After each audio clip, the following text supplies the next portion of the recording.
Salam əziz abituriyentlər, şagirdlər və valideynlər. Deməli, bu videoda biz 9-cu siniflər üçün kollec qeydiyyatının necə aparılmasını izah edəcəyik. Daxil olursunuz Dövlət İmtahan Mərkəzinin saytına.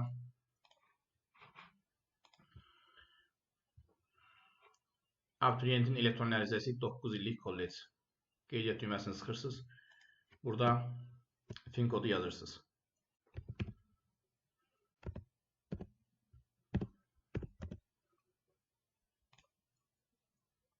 Parolu yazırsınız.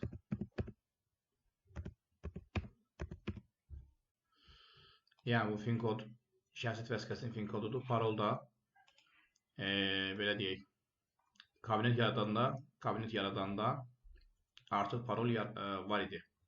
Yəni parolu yaratmışdınız kabinet yaradanda. Əgər şəxs kabinet yoxdursa, mütləq əvvəldən kabinet yaratmaq lazımdır.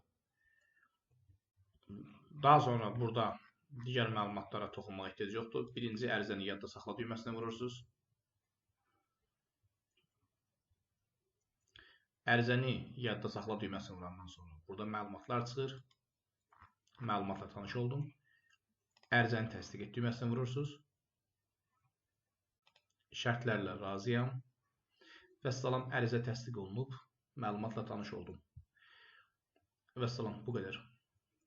Bununla da deməli 9-cu sinif şagirdinin kollec üçün elektron ərizəsi təsdiq olunur. Daha sonra şagird aprel ayı keçiriləcək imtahanlara qatılacaq, müvafiq müəyyən bir bal toplayacaq və həmin bal əsasında, həmin bala uyğun olaraq adətən avqust ayı 9-cu sinif kolleclər üçün seçim aparılır, ixtisas seçimi. Həmin ixtisas seçimində də Dövlət İmtahan Mərkəzinin saytında yaradılacaq bölmədə fin kod parolunu daxil edəcək və orada seçimlər olacaq, kolleclər və müvafiq ixtisaslar həmin ixtisaslardan seçimini apararaq müsabiqədə iştirak edəcək. Bu qədər. Diqqətiniz üçün sağ olun.